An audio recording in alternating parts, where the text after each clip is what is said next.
नमस्कार, आप देख रहे हैं सुपर प्राइम टाइम। मैं हूं आपके साथ प्रीति रघुनंदन और इस वक्त की बड़ी खबर सुपर प्राइम टाइम में रूस के राष्ट्रपति पुतिन ने नेटो मित्र देशों के खिलाफ अपने मित्र को उतार दिया है। ये मित्र है बेलारूस के राष्ट्रपति लुकाशेंको। बेलारूस की धरती से नेटो देशों और यूक्रेन पर टैक्टिकल न्यूक्लियर हमले की तैयारी फाइनल हो चुकी है। फाइनल पायलट की टैक्टिकल न्यूक्लियर अटैक करने की ट्रेनिंग पूरी हो चुकी है और मिसाइल ब्रिगेड भी इस्कंदर मिसाइल सिस्टम से न्यूक्लियर अटैक की ट्रेनिंग पूरी करने वाली है। लुकाशेंको सरकार ने ऐलान कर दिया है कि नेटो की आक्रामकता का विध्वंसक जवाब दिया जाएगा, यानी विनाशक जंग बेलारूस से छिड़ने वाली है। देखिए पुतिन का पूरा वॉर प्लान क्या है और हमले के लिए उन्होंने बेलारूस को ही क्यों चुना। राष्ट्रपति पुतिन ने मित्र लुकाशेंको को ग्रीन सिग्नल दे दिया है। करार हो चुका है, न्यूक्लियर वेपन तैयार हो चुका है। अब बेलारूस की धरती से विनाश बरसने वाला है। बेलारूस की धरती से मिसाइलें और फाइटर जेट न्यूक्लियर हमला करने के लिए तैयार हैं। बेलारूस के बॉर्डर पर महीनों से जंग की जो तैयारी हो रही थी, लुकाशेंको उस रणनीति को लागू करने वाले हैं। बेलारूस के राष्ट्रपति अलेक्जेंडर लुकाशेंको साल 2023 में ही 4 से ज्यादा बार पुतिन से मिल चुके हैं और दोनों के बीच बड़े वॉर प्लान पर चर्चा हो चुकी है। ये प्लान सबसे विनाशक होने वाला है। बेलारूस के एयरफोर्स ने ऐलान कर दिया है कि वो न्यूक्लियर हमले के लिए तैयार है। बेलारूस के फाइटर पायलट सुखोई 25 जेट से न्यूक्लियर हमले की प्रैक्टिस कर चुके हैं। सुखोई जेट गरज रहे हैं और बेलारूस के पायलट न्यूक्लियर युद्धाभ्यास में जुटे हैं। एयरफोर्स ने ऐलान कर दिया है कि ट्रेनिंग पूरी हो चुकी है और महाविनाश का ट्रिगर कभी भी दबाया जा सकता है। रूस की एयरफोर्स बेलारूस के पायलट्स को ट्रेनिंग दे चुकी है। बेलारूस के पायलट्स को टैक्टिकल न्यूक्लियर अटैक की ट्रेनिंग दी गई है। रूस में बेलारूस के फाइटर पायलट ने मॉक टारगेट पर हमले की प्रैक्टिस की है। रूस ने मार्च के महीने में ही बेलारूस के फाइटर जेट्स को न्यूक्लियर हमले के लिए अपग्रेड कर दिया था। पुतिन के आदेश पर टैक्टिकल न्यूक्लियर वेपन भी बेलारूस में तैनात कर दिए गए हैं। फाइटर पायलट्स के साथ साथ बेलारूस के मिसाइल क्रू को भी रूस में ट्रेनिंग दी जा रही है। बेलारूस के मिसाइल क्रू की ट्रेनिंग पूरी होने वाली है। रूस में बेलारूसी मिसाइल ब्रिगेड को टैक्टिकल न्यूक्लियर वेपन लोड करना और चलाना सिखाया जा रहा है। इस्कंदर मिसाइलों पर बेलारूसी ब्रिगेड को ट्रेनिंग दी जा रही है। रूस ने बेलारूस में इस्कंदर सिस्टम और टैक्टिकल न्यूक्लियर वेपन दोनों पहले ही तैनात कर दिए हैं। संकेत साफ है कि पुतिन की तैयारी पूरी हो चुकी है। बेलारूस की जमीन से फाइटर जेट या इस्कंदर मिसाइल किसी भी सिस्टम से न्यूक्लियर हमला किया जा सकता है और इसका टारगेट यूक्रेन सहित नेटो देश हो सकते हैं। बीते महीने ही बेलारूसी मीडिया कह चुका है कि बेलारूस अब न्यूक्लियर पावर है और अगर उसकी जमीन पर खतरा हुआ तो बेहिचक परमाणु हथियारों का इस्तेमाल किया जाएगा। बेलारूस ने सोवियत यूनियन के विघटन के बाद न्यूक्लियर वेपन सरेंडर कर दिए थे, लेकिन एक बार फिर पुतिन ने उसे न्यूक्लियर पावर बना दिया है और ये मिशन आगे भी जारी है। बेलारूस में पुराने परमाणु ठिकानों को दोबारा तैयार किया जा रहा है। यहाँ स्ट्रैटेजिक न्यूक्लियर वेपन तैनात किए जाएंगे। बेलारूस के रक्षा मंत्री ने कहा है कि नेटो बेलारूस के लिए खतरा बन रहा है। बेलारूस उसके खिलाफ परमाणु हथियारों की तैनाती के लिए तैयार है। रूस के टैक्टिकल न्यूक्लियर वेपन बेलारूस में पहुंचने का मतलब है ईस्ट और सेंट्रल यूरोप के कई देश जो नेटो के सदस्य हैं, उन पर सीधा हमला किया जा सकता है। बेलारूस के पड़ोसी देश हैं नेटो के सदस्य लात्विया, लिथुआनिया और पोलैंड। इन देशों के साथ बेलारूस का 1250 किलोमीटर बॉर्डर सटा हुआ है। बेलारूस इन देशों को अपने लिए खतरा कहता है। बहुत मुमकिन है कि पहला अटैक इन्हीं देशों पर किया जाए। बेलारूस की सेना यूक्रेन के बॉर्डर के पास लगातार युद्धाभ्यास कर रही है। बहुत बड़ी तादाद में रूस के टैंक और रूसी सैनिक भी बेलारूस में मौजूद हैं। यूक्रेन जंग का अंत करने के लिए बेलारूस की जमीन का इस्तेमाल किया जाना तय हो चुका है। सोवियत रूस टूटने के बाद यह पहली बार हो रहा है कि रूस के न्यूक्लियर वेपन किसी दूसरे देश की जमीन पर तैनात किए गए। बेलारूस को न्यूक्लियर पावर बनाने के पीछे पुतिन का बहुत बड़ा दाव है। पुतिन ने युद्ध खत्म कराने के लिए बेलारूस को एक खास वजह से चुना है। बेलारूस से टैक्टिकल न्यूक्लियर हमले की तैयारी है। बेलारूस यूक्रेन या नेटो पर टैक्टिकल न्यूक्लियर अटैक कर सकता है। पुतिन रशियन फोर्सेस से न्यूक्लियर अटैक नहीं करना चाहते क्योंकि ऐसा करने से रूस पर इतने कड़े प्रतिबंध लगेंगे कि रूस तबाह हो जाएगा। अगर बेलारूस से यूक्रेन या नेटो देशों पर हमला होता है और उस पर कड़े प्रतिबंध लगते हैं तो उसका ज्यादा असर बेलारूस पर नहीं होगा। बेलारूस बहुत छोटा देश है, उसकी अर्थव्यवस्था रूस पर आधारित है। रूस से जरूरत की हर चीज बेलारूस को मिलती है। बेलारूस को रूस से आर्थिक मदद भी मिलती है। बेलारूस पर प्रतिबंध लगे तो रूस उसकी जरूरत पूरी कर सकता है। इसीलिए पुतिन बेलारूस के जरिए न्यूक्लियर अटैक का प्लान बना चुके हैं। अगर अब भी पुतिन की शर्तों पर अमेरिका और यूक्रेन नहीं झुके तो बेलारूस से फाइटर जेट और इस्कंदर मिसाइलें विनाशक चक्र शुरू कर सकते हैं। Bureau report, TV9 Bharatvarsh. इस बीच बड़ी खबर आ रही है, यूक्रेन के आर्टेमोवस्क में रूस का बहुत बड़ा हमला हुआ है। रूस ने अंडरग्राउंड हथियार डिपो को उड़ा दिया है। काफी दूर तक दिखा धमाके का धुआं और रूस हमले में आर्टेमोवस्क में भारी तबाही हुई है। रूस ने आर्टेमोवस्क में भी भारी बमबारी की है।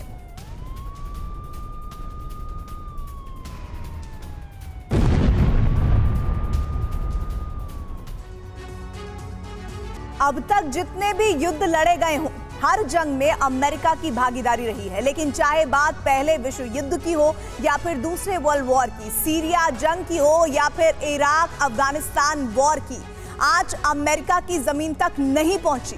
लेकिन इतिहास में पहली बार अमेरिका के ही इलाके में रूस ने न सिर्फ अपने विनाशकों की फौज उतारी है, बल्कि उन्हें वॉर रेडीनेस मोड के साथ किसी भी वक्त एक्शन का ऑर्डर दे दिया है। समंदर वाले कॉन्फ्लिक्ट जोन में बेहिसाब बारूद बरसाए जा रहे हैं। हालात ऐसे हैं कि किसी भी वक्त प्रचंड वॉर का सीन बन सकता है। कैसे, देखिए इस रिपोर्ट में। समंदर के एक विवादित आइलैंड पर रूसी नौसेना की सबसे घातक फ्लीट, सबसे विध्वंसक फ्लीट ने न सिर्फ मोर्चा संभाला है, बल्कि ताबड़तोड़ अंदाज में गोला बारूद बरसाया जा रहा है।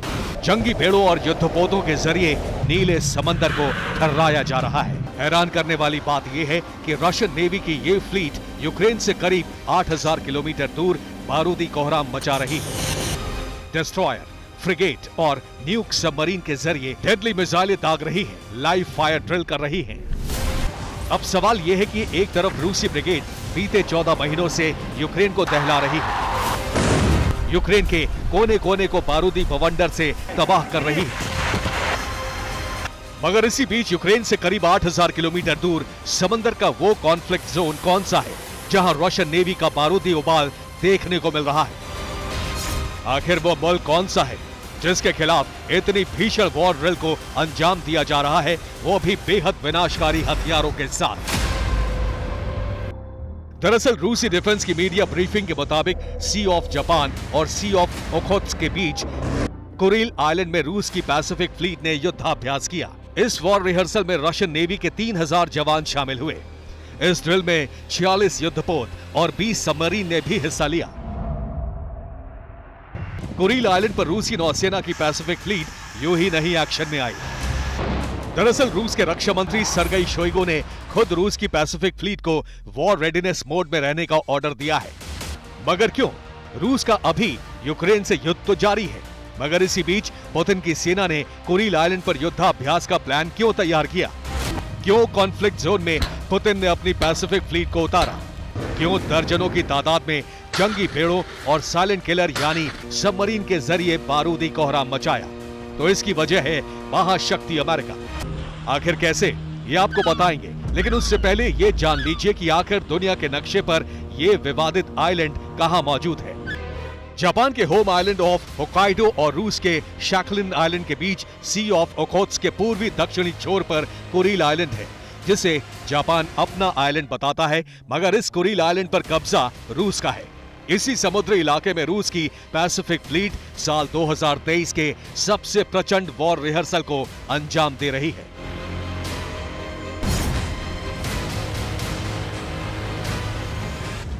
दरअसल रूस के कुरिल आइलैंड में पैसिफिक फ्लीट की डिप्लॉयमेंट और युद्धाभ्यास की सबसे बड़ी वजह है महाशक्ति अमेरिका।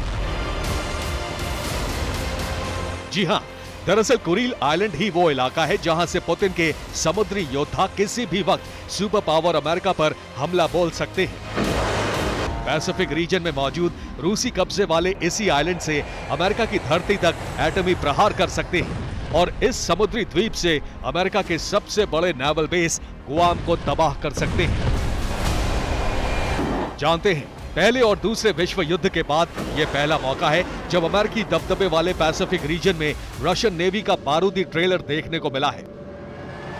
यह पहला मौका है जब रूस के विनाशक योद्धा अमेरिका के दरवाजे तक दस्तक दे चुके हैं और मामला सिर्फ अमेरिका के इलाके में घुसने भर तक का नहीं बल्कि पैसिफिक रीजन में बारूदी कोहराम के साथ साथ एटमी बवंडर लाने का भी है, जिसकी आंच महाशक्ति अमेरिका को भी अपनी चपेट में ले सकती है। जानते हैं रूस ने ऐसा क्यों किया है, क्यों कुरिल आइलैंड पर पैसिफिक फ्लीट को एक्टिव किया है?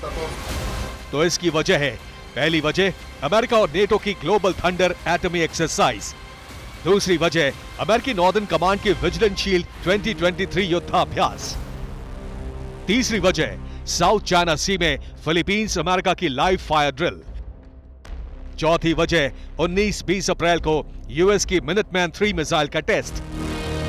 अमेरिका का इस कदर एक्शन में आना, नेटो और पैसिफिक देशों के साथ युद्धाभ्यास करना, ग्लोबल थंडर एक्सरसाइज के दौरान बॉम्बर्स को उड़ाना, पुतिन को रास नहीं आया। बस फिर क्या, सीधे रूसी राष्ट्रपति ने अपनी शक्तिशाली पैसिफिक फ्लीट को एक्शन में आने का ऑर्डर दिया। और अब तो खबर यह भी सामने आ रही है कि जल्द ही रशिया की पैसिफिक फ्लीट नीले समंदर में एटमी मिसाइल का टेस्ट करेगी। मतलब ये कि इस बार दो महाशक्तियों में आर पार की जंग की बुनियादी हो चुकी है। Bureau report, TV9 Bharatvarsh.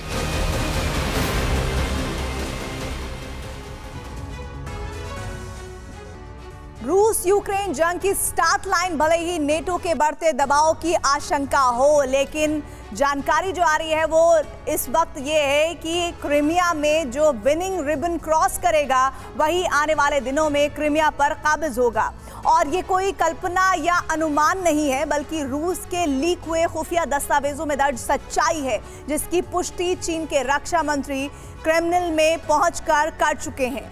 और साथ ही ये भी जानकारी है कि आखिर क्या है रूस चीन के बीच क्रीमिया को लेकर सीक्रेट डील, देखिए इस रिपोर्ट के जरिए।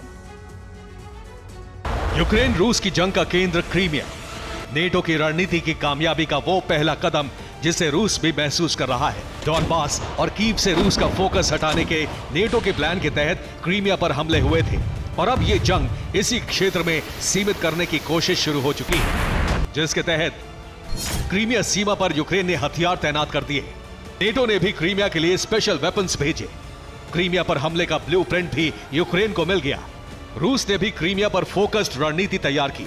रक्षा रणनीति के तहत रूस ने सीमा पर खाई बना दी। इसके अलावा रूस ने क्रीमिया में लंबी दूरी के हथियार तैनात कर दिए। लेकिन आपको यह जानकर और ज्यादा हैरानी होगी कि क्रीमिया को टारगेट करने के पीछे नेटो का मकसद कुछ और है। आपने बिल्कुल सही सुना, नेटो का मकसद क्रीमिया पर फोकस करके रूस का ध्यान एक छोटे से हिस्से पर केंद्रित करना नहीं है, बल्कि क्रीमिया के केंद्र पर मजबूत हो रही रूस चीन की दोस्ती को कमजोर करना है। लेकिन सवाल यह है कि आखिर यह होगा कैसे? और क्रीमिया से चीन रूस की दोस्ती का संबंध है क्या? जवाब देखिए। 2014 में यूक्रेन के इस हिस्से को रूस ने जंग में हासिल किया था। तब से लगातार क्रीमिया प्रायद्वीप का दक्षिणी छोर रूसी सदर्न कमांड का मुख्यालय बना हुआ है। इसी क्रीमिया में सेवेस्तोपोल को पुतिन ने एयर कमांड का केंद्र भी बना दिया, जिससे ब्लैक सी से आने वाला खतरा रूस के लिए कम हो गया और सीक्रेट डील के शिपमेंट की पहुंच भी रूस तक आसान हो गई। अब आप ये जानकर शायद ना चौंके कि रूस के साथ सीक्रेट डील के क्रीमिया तक पहुंचाने वाले ये शिपमेंट चीन से रवाना होते रहे हैं, जिसके जरिए जंग के दौरान चीन ने हथियारों की डिलीवरी की है। हालांकि अब तक ये सिर्फ अनुमान था, लेकिन अब रूस की विदेशी खुफिया एजेंसी SVR से लीक खुफिया दस्तावेजों ने इस पर मुहर लगा दी है। साथ ही कुछ ऐसे खुलासे भी किए हैं जिसने नेटो के कदम को बिल्कुल सही दिशा में साबित कर दिया। रिपोर्ट के मुताबिक चीन ने खुफिया डील के तहत रूस को हथियार देना तय किया था। रूस को चीन से घातक हथियार क्रीमिया के रास्ते मिलते रहे। चीन से निकले जहाज क्रीमिया के दक्षिणी तट पर डॉक होते थे और इन जहाजों पर लोगों के दैनिक इस्तेमाल का सामान होने का लेबल लगाया जाता था। यानी रूस के लिए क्रीमिया एक ऐसा ठिकाना है जो चीन रूस की दोस्ती का सबसे भरोसेमंद केंद्र बन गया। लेकिन इसी रिपोर्ट में हुए कुछ खुलासे ऐसे हैं जो आपको चौंका देंगे। पहला खुलासा यह है कि क्रीमिया में चीन की भी दिलचस्पी है। दूसरा खुलासा यह है कि रूस हथियारों के बदले कॉपर दे रहा है। तीसरा खुलासा यह है कि चीन को क्रीमिया से ही कॉपर मिल रहा है। चौथा और सबसे अहम खुलासा यह है कि रूस ने हथियारों के बदले नेचुरल रिसोर्स की भी डील की है। यानी क्रीमिया को लेकर नेटो की रणनीति सामान्य नहीं थी। क्रीमिया को रणनीति के केंद्र में लाने के लिए नेटो के एजेंट्स ने बड़े पैमाने पर रिसर्च की थी ताकि यूक्रेन की जंग में चीन और रूस के गठबंधन को डायरेक्ट टारगेट किया जा सके, और गर्मी में क्रीमिया के मोर्चे पर की गई तैयारी इसका प्रमाण है। इसके अलावा चीन रूस के गठबंधन का पर्दाफाश करने के लिए भी यूक्रेन में एक मिशन शुरू कर दिया गया है। यूक्रेन के वॉर जोन में इस वक्त कुछ हथियार विशेषज्ञों की टीम काम कर रही है। ये टीम लगातार इस बात की जानकारी हासिल कर रही है कि रूस की तरफ से किस तरह के हथियार इस्तेमाल हो रहे हैं। यूक्रेनी विशेषज्ञों की टीम हथियारों के मेकर्स का पता लगाने की कोशिश पे जुटी हुई है ताकि चीन की भूमिका साफ हो सके। हालांकि चीन की भूमिका पर किसी को कोई संदेह नहीं है। नेटो और अमेरिका अच्छी तरह से जानते हैं कि यूक्रेन की जंग में चीन सिर्फ रूस को मदद नहीं दे रहा है बल्कि अमेरिका के खिलाफ अप्रत्यक्ष जंग लड़ रहा है, जिसका प्रमाण मुलाकातों से पहले ही मिल चुका है। और अब खुद चीन के रक्षा मंत्री क्रेमलिन भी पहुंचकर इन प्रमाणों की पुष्टि करेंगे। यही वजह है कि यूक्रेन ने खुलकर क्रीमिया को लेकर बयान देने शुरू कर दिए हैं। कीव ने क्रीमिया को वापस हासिल करने का ऐलान किया। क्रीमिया पर कब्जे के लिए यूक्रेन ने जंग की तैयारी भी कर ली। इसके अलावा यूक्रेन ने क्रीमिया पर नए हथियारों के इस्तेमाल का भी ऐलान किया है। दावा है कि क्रीमिया पर यूक्रेन गैर प्रतिबंधित हथियारों का इस्तेमाल करेगा। अब ये हथियार कौन से होंगे जिन्हें क्रीमिया इस्तेमाल करेगा, यह भविष्य में पता चलेगा, लेकिन इतना तय है कि कुछ ऐसे हथियार क्रीमिया पर अटैक के लिए इस्तेमाल किए जा सकते हैं जिससे रूस को भारी नुकसान हो। अब मुमकिन है कि Ukraine HIMARS, howitzer, switchblade drone और लेपर्ड 2 टैंक्स का इस्तेमाल करे।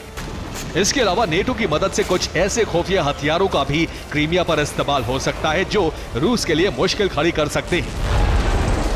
ऐसा इसलिए भी संभव है क्योंकि अमेरिका और नेटो पहले ही क्रीमिया को यूक्रेन का हिस्सा बता चुके हैं। अब मुमकिन है कि चीन और रूस की दोस्ती के केंद्र क्रीमिया में ज़ेलेंस्की नाकेबंदी की रणनीति अपनाए ताकि रूस को क्रीमिया में पूरी ताकत झोंकनी पड़े। हालांकि यूक्रेन की नाकेबंदी वाली रणनीति से परमाणु हमले का खतरा बढ़ सकता है, लेकिन नेटो के क्रीमिया प्लान में अगर कामयाबी चाहिए तो उसका यही एक आसान रास्ता है। अमेरिका के एक पूर्व राजदूत ने इस रणनीति का खुलासा भी किया है जिसमें कर्च पुल से लेकर दक्षिणी हिस्से तक यूक्रेन लंबी दूरी के हथियारों का इस्तेमाल कर सकता है ताकि क्रीमिया में लड़ने वाली रूसी फोर्स को कोई भी मदद न मिल सके। और जैसे ही रूसी फोर्स कमजोर पड़े, क्रीमिया के उत्तरी सीमा से यूक्रेनी सेना दाखिल होकर अपने हिस्से को वापस हासिल कर ले, जिससे रूस की सैन्य क्षमता न सिर्फ कम होगी बल्कि क्रीमिया में रूस अपना प्रभाव भी खो देगा। Bureau report, TV9 Bharatvarsh.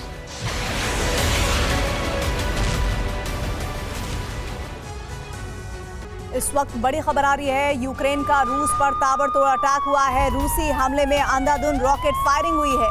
यूक्रेनी हमले में रूस को भारी नुकसान की भी खबर आ रही है।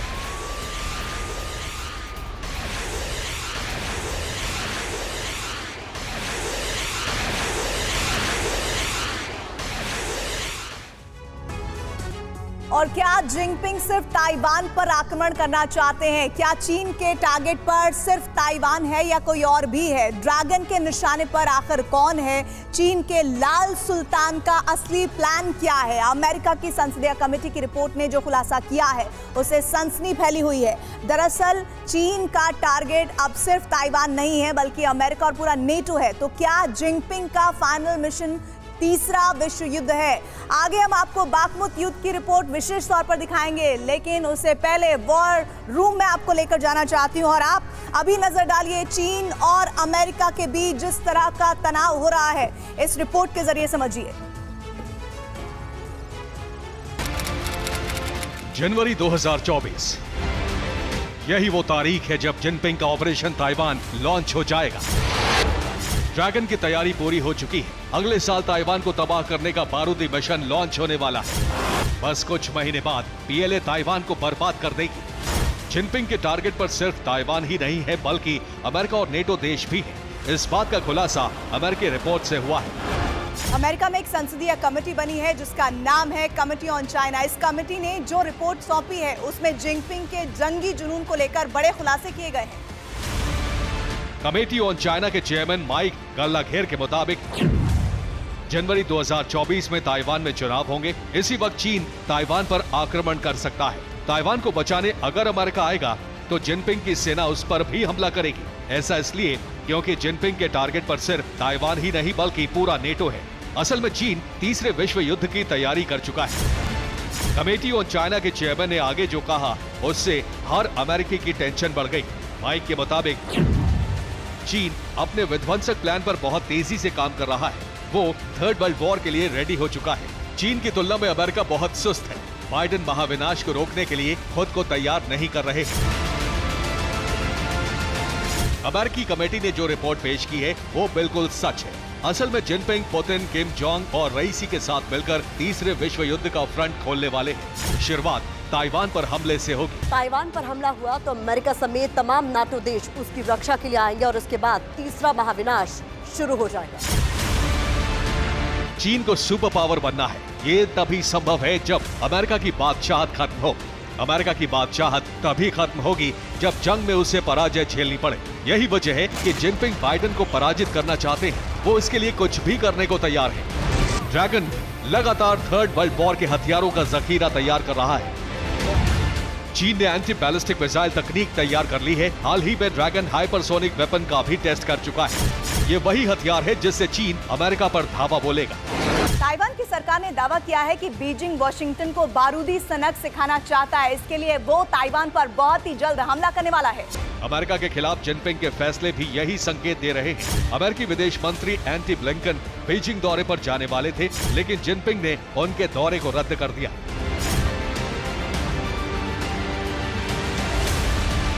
बीजिंग का ये कदम इस बात का प्रमाण है कि जिनपिंग अब अमेरिका को बर्दाश्त करने के मूड में नहीं है। वो सबसे पहले ताइवान पर अटैक करेंगे। ड्रैगन थर्ड वर्ल्ड वॉर का टॉप गियर लगा देगा और फिर शुरू हो जाएगा तीसरा विश्व विनाश। Bureau report, TV9 Bharatvarsh.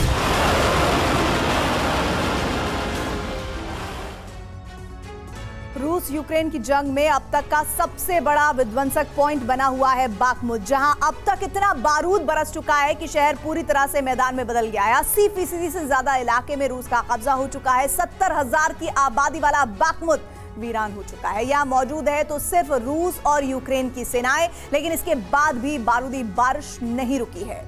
अब तो आलम यह हो चुका है कि रूस और यूक्रेन के सैनिक आमने सामने की जंग लड़ रहे हैं। बाखमुत से आई ग्राउंड रिपोर्ट में साफ नजर आ रहा है कि सैनिकों के पास खुद को छिपाने के लिए दीवार तक नहीं बची है। देखिए बाखमुत के ताजा हालात पर हमारी ये रिपोर्ट बैटल ऑफ बाखमुत से। बाखमुत के विनाश लीला का एक एक अध्याय उस युद्ध में होने वाले भीषण रक्तपात की तरह है, जहां का मंजर बेहद खौफनाक है। बाखमुत सिर्फ जंग का एपिसेंटर नहीं, बल्कि ज़ेलेंस्की के स्वाभिमान का प्रतीक और पुतिन के प्रण का प्रमाण है।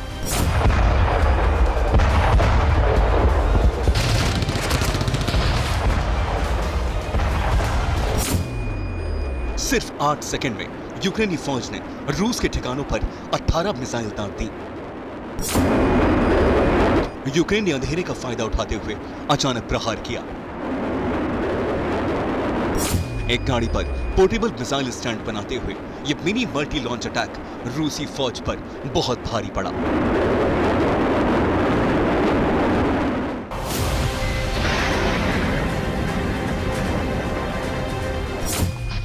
बारूदी बैटल ग्राउंड में रूस का सबसे बड़ा हथियार उसका T-90M टैंक है। इस बार यूक्रेनी फौज ने उसके टैंक पर ही निशाना साधा।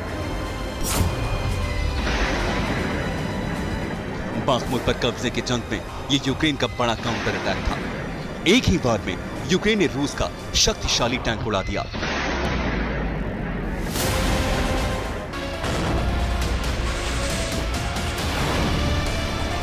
बाखमुत में निंजा फाइटर्स की फाइट का वीडियो और रोंगटे खड़े करने वाला है। स्कूल की इमारत से इस सैनिक ने वैगनर के लड़ाकों पर रॉकेट लॉन्चर से अटैक किया। इसके बाद ताबड़तोड़ गन फाइट की आवाज सुनाई दी। पूरा मंजर दहलाने वाला था।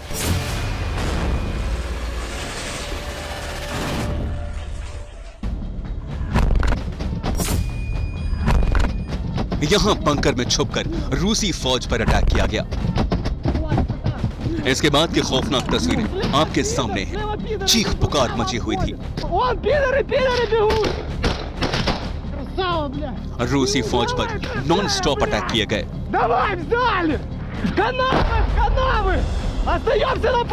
इस अटैक के बाद यूक्रेन ने 500 मीटर लंबी सड़क पर कब्जा कर लिया।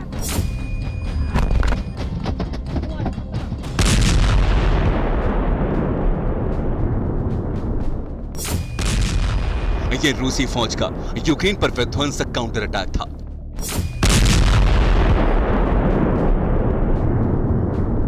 बाखमुत में माइंस को उड़ाने के लिए हमला किया गया और रूसी अटैक की जद में यूक्रेन का एम्यूनिशन डिपो आ गया। बारूद के जखीरे पर जब अटैक हुआ तो उसके बाद का मंजर आप खुद देख सकते हैं।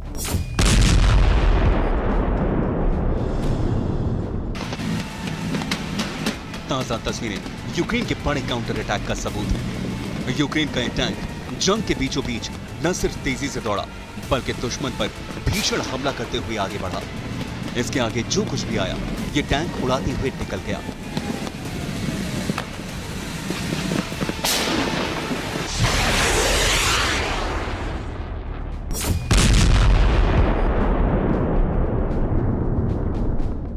बाखमुत में यूक्रेनी फौज ने अपने इलाकों को आजाद कराने की मुहिम चलाई और इस बार रूसी फौज के बिछाई माइंस पर अटैक किया। यूक्रेन ने रिमोट कंट्रोल्ड फायर से रूस के ठिकाने पर बम गिराया और पूरे इलाके को बारूद से दहला दिया।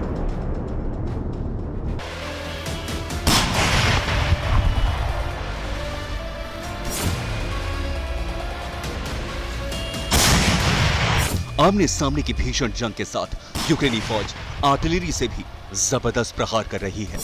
इस बार यूक्रेन ने सेल्फ प्रोपेल्ड 203 mm आर्टिलरी से रूस के ठिकानों पर बारूद की बारिश कर दी। आसमानी प्रहार में रूस को बड़े नुकसान का दावा किया गया है।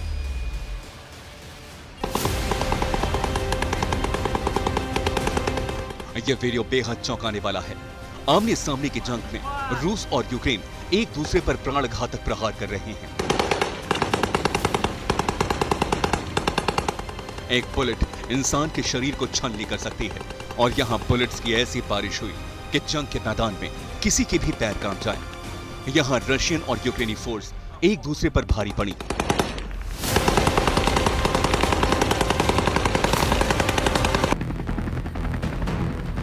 बाखमुत को सिर्फ जमीनी अटैक से ही नहीं दहलाया जा रहा बल्कि आसमान से भी अग्नि वर्षा हो रही है। इस बार रशियन फोर्स ने अपने अटैक हेलीकॉप्टर से यूक्रेन के कई ठिकानों को दहला दिया। बाखमुत में जारी भीषण जंग कभी भी अपने अंजाम तक पहुंच सकती है। मंजर बेहद खौफनाक है और लगातार हमलों में हर रोज लाशों का अंबार लग रहा है। Bureau report TV9 Bharatvarsh. युद्ध की सबसे नई और सबसे बड़ी आग भड़काने वाली इस वक्त की तस्वीर भी आ रही है सामने। जंग की वो ज्वाला है जिसमें यूरोप के कई देश भस्म हो जाएंगे, जिसमें नेटो के कई देश खत्म हो जाएंगे। महाविस्फोट कोई और नहीं बल्कि पुतिन करने जा रहे हैं। पुतिन के न्यूक्लियर मिशन की वजह बनेगा फिनलैंड, लेकिन पुतिन के असली टारगेट पर है नेटो। रूस नेटो का नामो निशान मिटाना चाहता है। पुतिन का डेंजर प्लान जैसे ही लीक हुआ फिनलैंड में दहशत फैल गई है। सवाल यही है कि आखिर पुतिन नेटो को क्यों मिटा देना चाहते हैं। यूक्रेन के साथ साथ यूरोप में विध्वंस शुरू होने वाला है। पुतिन फिनलैंड का वजूद मिटाने जा रहे हैं, वही फिनलैंड जो हाल ही में नेटो मेंबर बना है। फिनलैंड के नेटो प्रेम से पुतिन इतना भड़क गए हैं कि वो बड़े ऑपरेशन की तैयारी कर रहे हैं। जैसे ही क्रेमलिन का फिनलैंड विध्वंस प्लान लीक हुआ, नॉर्डिक देशों में दहशत फैल गई। फिनलैंड इतने खौफ में आ गया कि वो अपनी सरहदों को सुरक्षित बनाने में जुट गया। फिनलैंड रूस से लगती अपनी पूरी सीमा पर अभेद्य दीवार खड़ी कर रहा है।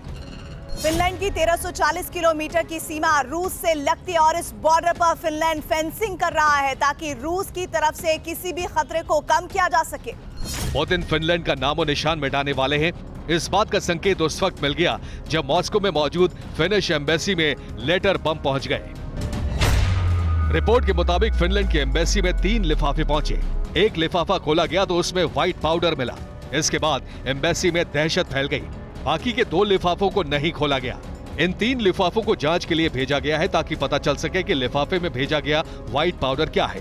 फिनलैंड एम्बेसी पहुंचा लेटर बम ऐलान कर रहा है कि इस वक्त रूस और फिनलैंड में टेंशन इतना हाई हो चुका है कि ये किसी भी वक्त युद्ध में बदल सकता है। पुतिन जल्द ही फिनलैंड फ्रंट ओपन कर सकते हैं।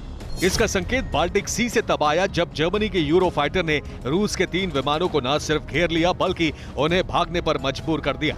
इस बात से पुतिन बेहद गुस्से में है। आर्कटिक महासागर में जो कुछ हो रहा है वो भी पुतिन के खतरनाक प्लान की तरफ इशारा कर रहा है।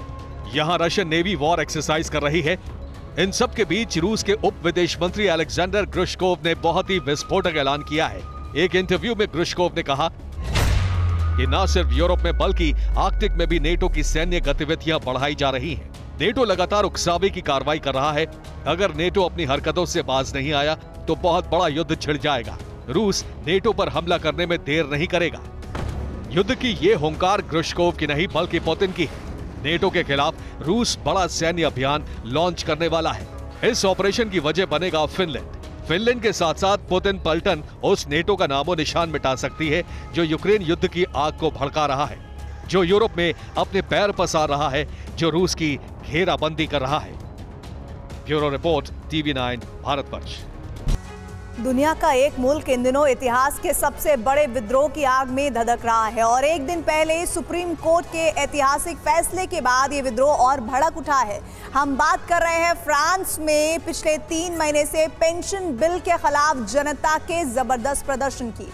फ्रांस में पेंशन बिल को सुप्रीम कोर्ट से मंजूरी मिल गई है और इसके बाद फ्रांस के 200 शहरों में एक साथ प्रदर्शन हुए हैं। क्या मैक्रो का ये फैसला उनके राजनीतिक करियर के लिए बुरा सपना साबित होगा या फिर फ्रांस में हालात सामान्य हो जाएंगे? लेकिन जो तस्वीरें आ रही हैं उन्हें देखकर यही लगता है कि आग जल्द नहीं बुझेगी। देखिए स्पेशल रिपोर्ट। फ्रांस 3 महीने से जल रहा है। फ्रांस 3 महीने से धधक रहा है। फ्रांस के इतिहास में इतना बड़ा विद्रोह पहले कभी नहीं हुआ। जिस देश के बारे में कहा जाता है कि उसका सूरज कभी अस्त नहीं होता, आज उस मुल्क का मुस्तकबिल अंधकार में नजर आ रहा है।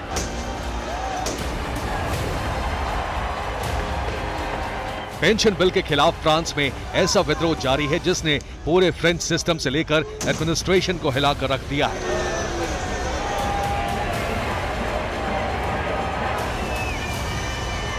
जैसे ही फ्रांस की कॉन्स्टिट्यूशन काउंसिल यानी फ्रांस की सर्वोच्च अदालत ने सरकार के रिटायरमेंट एज बढ़ाने वाले फैसले को मंजूरी दी, पूरे फ्रांस में विद्रोह की आग एक बार फिर धधक उठी। और ये तस्वीरें उस विद्रोह की तस्दीक कर रही हैं। पेरिस में सड़कों पर जगह जगह इसी तरह आग लगा दी गई। एक शहर में भीड़ ने पुलिस स्टेशन को ही फूंक डाला।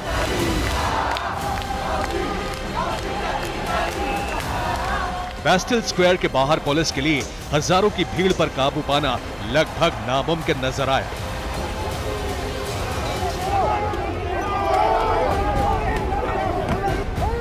कोर्ट के फैसले के बाद पेरिस समेत 200 शहरों में हिंसा बढ़ गई। फ्रांस के वेनिस शहर में प्रदर्शनकारियों ने पुलिस स्टेशन में आग लगा दी।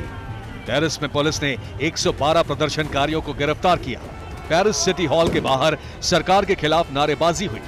गुस्साई भीड़ ने बैस्टिल स्क्वायर के बाहर आगजनी की। सैकड़ों लोगों के हाथ में हम हार नहीं मानेंगे के पोस्टर थे। मार्सियली और टुलोस शहरों में भी हिंसक प्रदर्शन हुए। बोर्डो शहर में लोगों ने सिटी हॉल के मेन गेट पर आग लगा दी। बैस्टिल स्क्वायर के बाहर प्रदर्शन की तस्वीरें 230 साल पुराने फ्रेंच रेवोल्यूशन की याद दिला रही थी।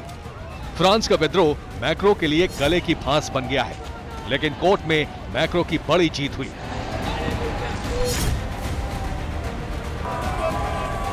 सुप्रीम कोर्ट ने रिटायरमेंट उम्र बढ़ाने के फैसले को मंजूरी दी। कानूनी तौर पर रिटायरमेंट की उम्र 62 से बढ़ाकर 64 हो गई। काउंसिल के 9 सदस्यों ने नई पेंशन योजना को सही ठहराया। राष्ट्रपति इमैनुअल मैक्रों ने इस कानून पर साइन कर दिए हैं। अब जल्द ही पूरे फ्रांस में नए पेंशन बिल को लागू कर दिया जाएगा, लेकिन 3 महीने से जल रहा फ्रांस अब भी डरा हुआ है। उसे देश में विद्रोह की आग के और भड़कने का डर है। लेकिन मैक्रो बिल को लेकर अड़े हुए हैं। मुझे इस बिल का कोई अफसोस नहीं है, ये देश हित के लिए जरूरी है। मुझे सिर्फ एक बात का दुख है कि मैं फ्रांस के लोगों को इस बिल की जरूरत नहीं समझा पाया। कोरोना के बाद देश में महंगाई बढ़ गई है, इसी वजह से हमें इस बिल की जरूरत है।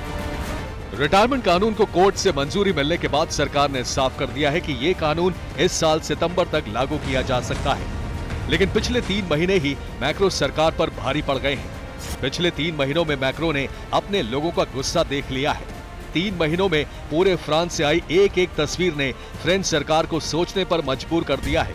लेकिन सरकार अपने फैसले पर अड़ी रही। सितंबर तक जब बिल लागू होगा तब तक न जाने कितनी बार मैक्रो सरकार को जनता के विद्रोह के अग्निपथ से गुजरना होगा और न जाने कब फ्रांस में दंगों की आग बुझेगी। Bureau report, TV9 Bharatvarsh.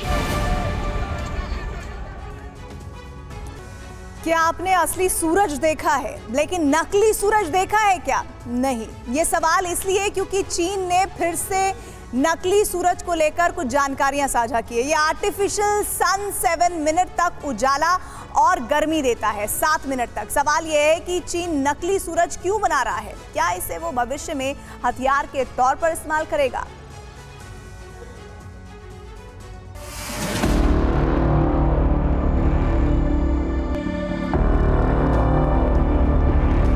चीन ने एक बार फिर से नकली सूरज बनाकर विश्व रिकॉर्ड बना लिया है। कुछ इसी तरह चीन का नकली सूर्य 403 सेकंड यानी 7 मिनट तक रोशनी और गर्मी देता रहा।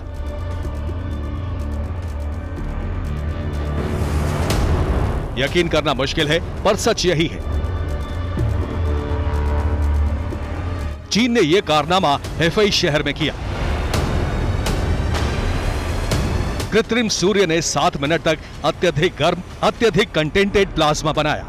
इस प्लाज्मा की गर्मी 10 करोड़ डिग्री सेल्सियस मापी गई। अभी तक इस तरह का प्लाज्मा सिर्फ प्राकृतिक रूप में सूर्य की सतह पर ही पाया जाता था। विज्ञान संसार में यह क्रांति चीन ने कोई पहली बार नहीं की है। इससे पहले 2017 में उसने ऐसा ही नकली सूरज बनाया था जिसने 101 मिनट तक न सिर्फ रोशनी बल्कि गर्मी दी थी। अब चीन ने अपने ही पुराने रिकॉर्ड को तोड़कर नया कीर्तिमान बना दिया है।